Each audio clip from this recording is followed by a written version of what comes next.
You wouldn't understand this. It's above your level. The words snapped across the glass-walled control room so loudly that even the low mechanical hum of the servers seemed to pull back from them. Ethan Mercer stood at the center terminal in shirt sleeves rolled to his elbows, Ivy League confidence shining off him like polished steel. He did not glance back when he said it. He only flicked two fingers in dismissal, as if shooing away a junior intern who had wandered too close to adult work. A few of the other engineers laughed, not hard, not yet, just enough. At the edge of the room, Jun Park stopped walking. He still had one hand around the handle of a slim black diagnostic case. His badge rested against his plain gray shirt. Information system support, temporary access. No blazer, no degree stitched into his voice. No hunger to impress anyone in the room. He had the quiet stillness of a man used to being ignored and patient enough to let other people mistake that for smallness. I'm saying, Jun said evenly, if you push that patch live without... Ethan turned now, a smile, thin and clean and cruel. Without what? He asked. Without the help of desktop support? More laughter. To Ethan's right, Charlotte Vale leaned back in her chair and crossed her arms. Brown hair pinned perfectly. Gold watch at the wrist. MIT. Stanford Masters. She wore her credentials the way some people wore perfume. Too much and on purpose. You're here for cable checks, she said. Not architecture. A third engineer, Nolan Price, snorted into his coffee. Honestly, who even let facilities adjacent staff into the command room during deployment? That got a bigger laugh. Jun looked at the monitors. Hundreds of feeds, transit grids, utility dashboards, emergency routing logic, hospital overflow models, municipal load balancing, New York City's shared integrated infrastructure platform pulsing across the wall in neat bars of green and blue. Millions of people moved through their ordinary night trusting systems they would never see and names they would never know. The room smelled of burnt espresso, dry air, and status. Node 13 is unstable, Jun said. The dependency tree is wrong. It'll cascade. Ethan actually smiled wider at that, like he had just been handed a toy. Node 13, he repeated. Did you hear that? He read a dashboard. Charlotte laughed openly now. That's adorable. Nolan shook his head. You guys ever notice how support people always say vague, dramatic things? It'll cascade. The system's unstable. Based on what, man? Vibes. The crowd joined him this time. Around the perimeter, junior analysts, contractors, night operators, and vendor reps pretended not to stare while staring anyway. The laughter moved in little waves, uncertain in some corners, eager in others. People always knew when a room had chosen someone safe to humiliate. Near the rear console, Lena Flores lowered her eyes. She had been in operations long enough to know the pattern. The quiet one gets dismissed. The polished ones perform certainty. Everyone else watches and learns where safety lives. Usually she hated herself for doing nothing. Tonight she hated herself before the worst of it even arrived. Jun set down the diagnostic case. Not hard, just enough to free his hands. There's a memory leak tied to your custom wrapper, he said. When the load redistributes, Node 13 won't fail alone. Ethan let out a short, disbelieving laugh and looked to the others for support. He got it instantly. You hear that? Ethan said. My custom wrapper. Like the phrase itself was ridiculous coming from Jun's mouth. Charlotte swiveled in her chair. Do you even know what a wrapper is, Mr. Park? Nolan added. Maybe he watched a tutorial on lunch. Someone near the back muttered, YouTube University. That got another laugh. Jun's face did not change. That almost made it worse. People wanted flinching. They wanted shame to complete the circle. Instead, he stood there with the same composed expression, dark eyes moving once over the monitor wall, then back to Ethan. I know enough to tell you not to deploy, he said. Ethan's jaw tightened. There it was. The first insult had not produced surrender, which meant the room required escalation. He stepped toward Jun, not close enough to touch him, just close enough to make the difference in rank feel physical. Listen carefully, Ethan said, voice lower now, sharper. Some of us built this system. Some of us actually understand distributed modeling at scale, and some of us. His gaze dropped deliberately to Jun's badge. Reset passwords and replace peripherals. The room made the soft, approving noise of a crowd hearing the line they came for. Charlotte smiled without warmth. You want to contribute? Take notes. Quietly. Nolan lifted his cup in a mock toast. To humility. Another round of laughter. Jun looked at the deployment clock in the upper right corner of the main screen. T minus 48 seconds. He had arrived 21 minutes earlier after a monitoring alert surfaced through a shadow channel almost no one in the room knew existed. He had traced the anomaly in less than 4. He had walked upstairs because email would be ignored, tickets would be buried, and pride moved faster in person. He had hoped, briefly, that someone here cared more about truth than theater. He should have known better. In the reflection of the giant wall display, Jun could see everyone at once.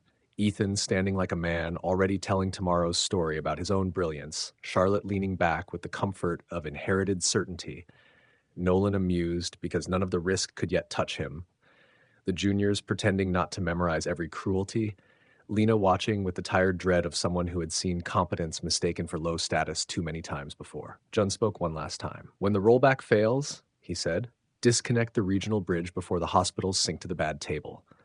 Silence met that for half a beat. Then Ethan laughed in his face. "Get out!" Jun did not move. Ethan's voice rose, the room suddenly feeding on it. "Did you not hear me? Get out of my control room." "Ethan," Lena said quietly before she could stop herself. He rounded on her so fast she shrank back. "What?" She swallowed. "Maybe we should just check the patch is clean, but if he saw some, he didn't." Ethan cut the air with his hand. "We are not delaying a citywide deployment because support staff got nervous." Charlotte nodded immediately. "Agreed," Nolan said. "This is getting embarrassing." The countdown hit 10, 9, 8. Jun reached for his case, not in defeat, just in acceptance. He clicked it shut. 3 operators near the back exchanged uneasy looks. One of the junior engineers stopped smiling. Somewhere under the floor, the building seemed to vibrate with the invisible force of 1,000 linked decisions. 5, 4. Jun turned toward the door. At 2, he paused. Without looking back, he said, "You all learned this from a book you never bothered to look at closely."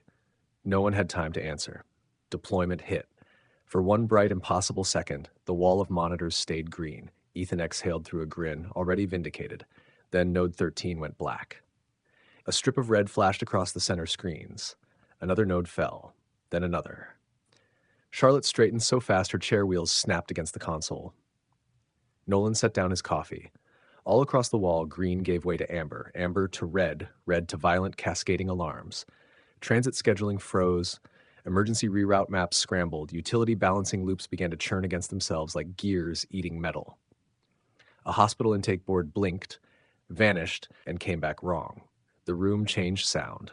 Not laughter now, not whispers, just the raw electronic scream of system failure. And in the middle of it, Jun Park stood at the door, still, silent, one hand resting on the handle, while behind him the engineers who had mocked him stared at the dying screens as if the whole city had suddenly turned around to look back at them. The alarms did not stop. They layered. High-pitched alerts over low system groans, over the frantic tapping of keys, over voices that had lost all polish and dropped straight into panic. Why is the rollback not triggering?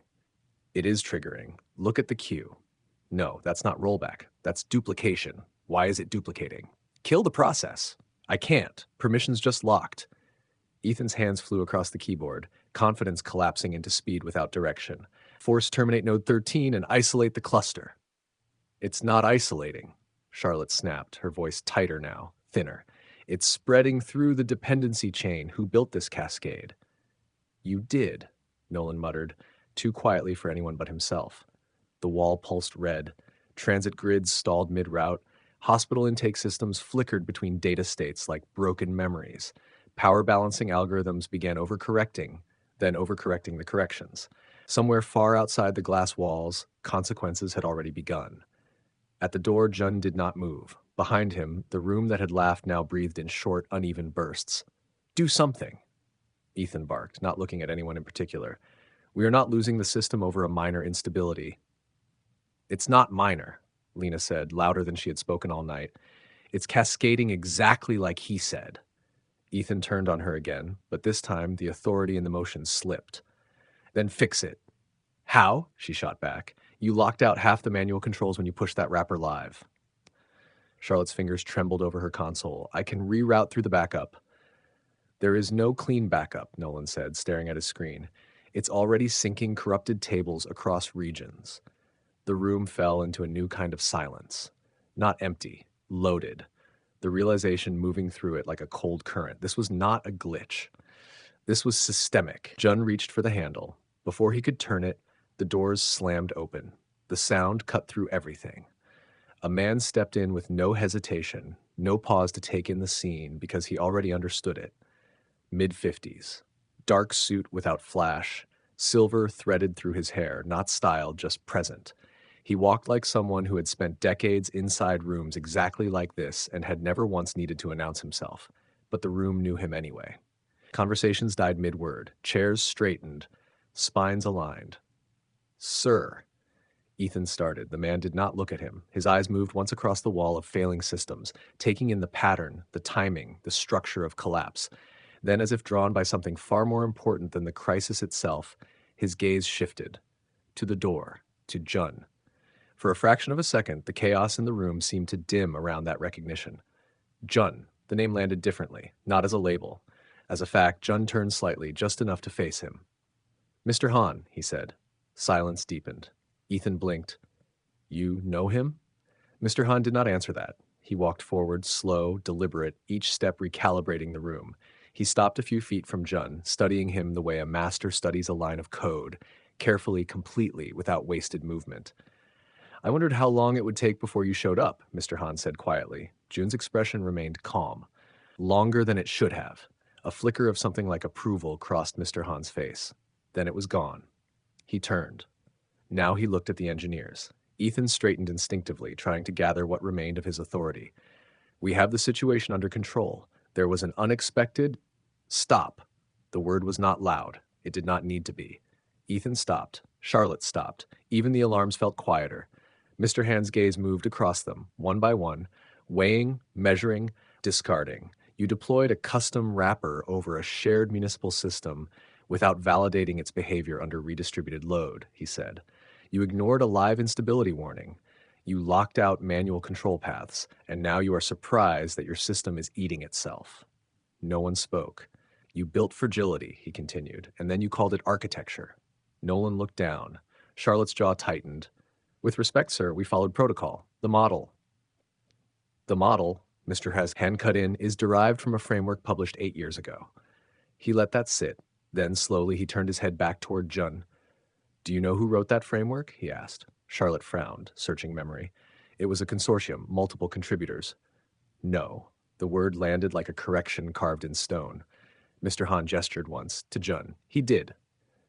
The room did not react at first. It failed to process.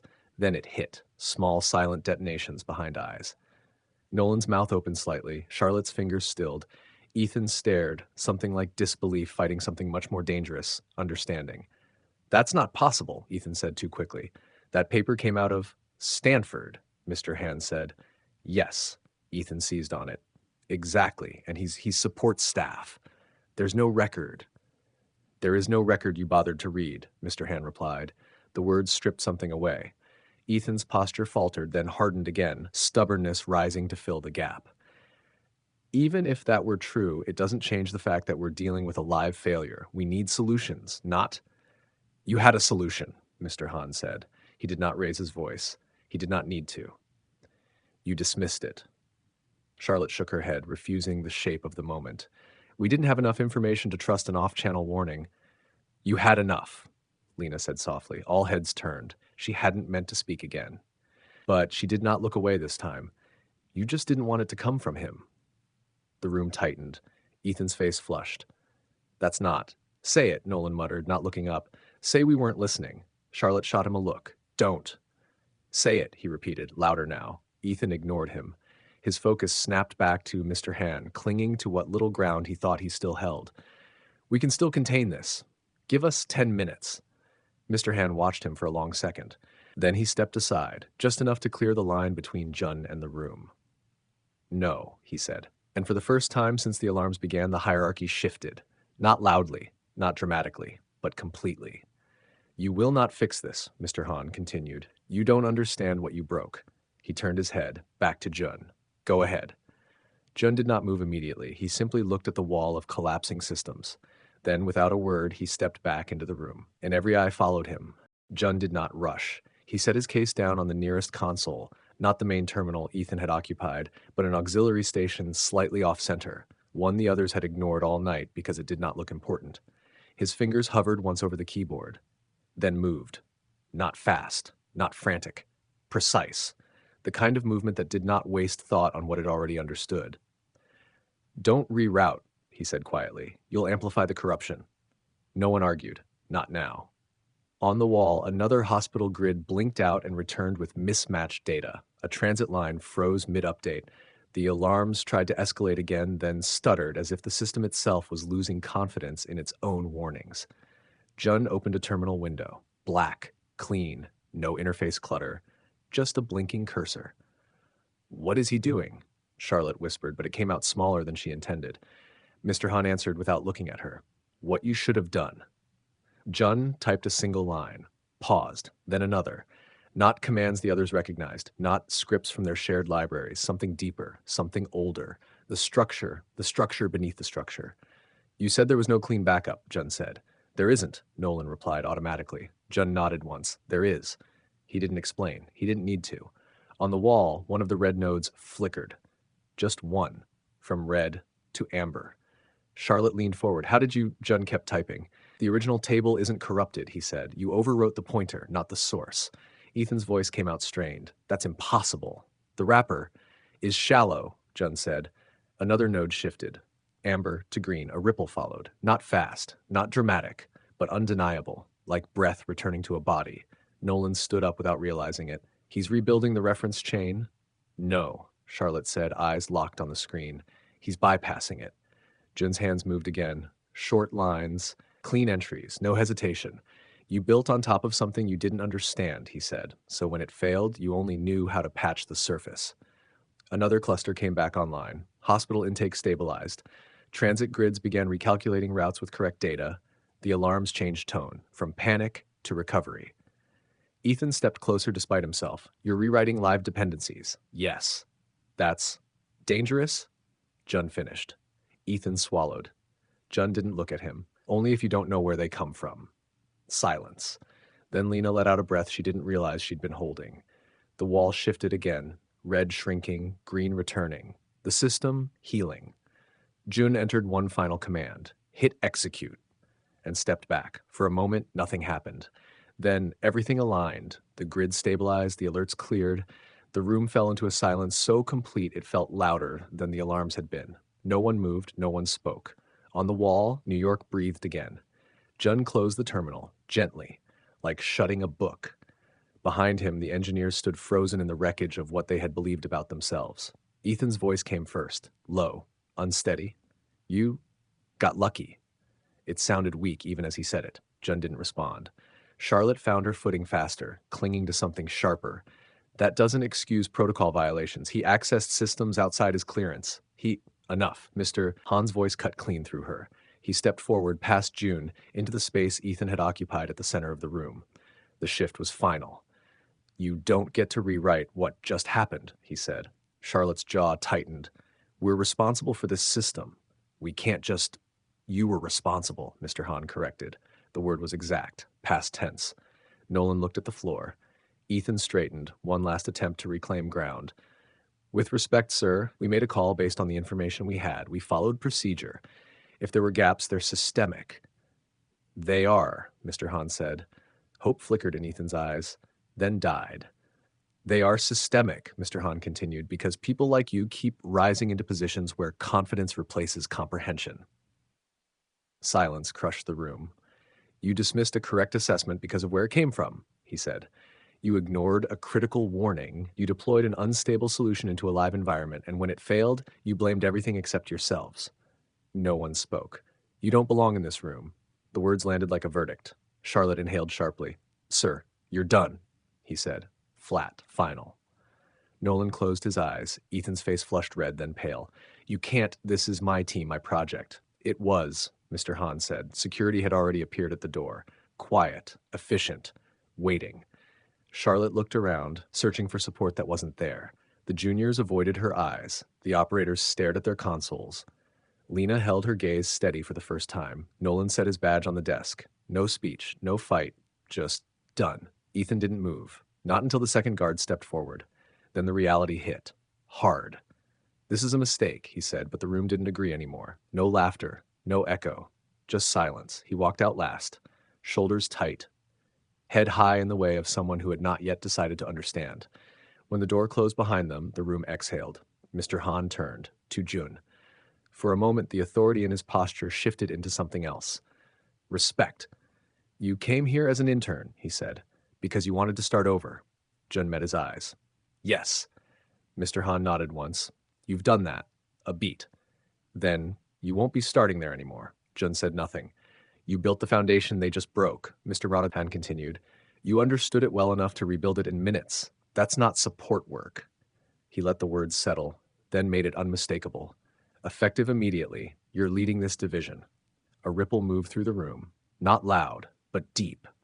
Lena's hand rose slowly to her mouth. One of the junior engineers whispered, He's serious. Mr. Han didn't look away from Jun. You'll have full authority. Hire who you need. Remove what you don't. Fix what they've damaged. Jun glanced once at the wall of systems, stable, alive, then back at Mr. Han. Understood, he said. No celebration, no smile, just acceptance. Mr. Han gave a small nod, then stepped aside, leaving the center of the room open. Jun moved into it, calm, unchanged, the same quiet man they had dismissed an hour ago. Only now the room knew what that quiet held. No one laughed. No one spoke out of turn. They just watched and listened. As Jun Park began to rebuild not just the system, but the standard, if Jun Park's story hit you, don't just watch. Act. Share this with someone who's been underestimated, overlooked, or silenced and mistake volume for value. Then do more. Respect the quiet experts around you. The immigrant engineer fixing problems no one understands. The IT tech everyone ignores until everything breaks. The junior who sees the failure before it happens. Support people rebuilding their careers in new countries. Mentor someone whose experience doesn't fit neatly on paper. Advocate for recognizing real skill, not just familiar credentials. Because systems don't fail from lack of noise. They fail from ignored truth. Comment below with organizations helping skilled immigrants restart their professions.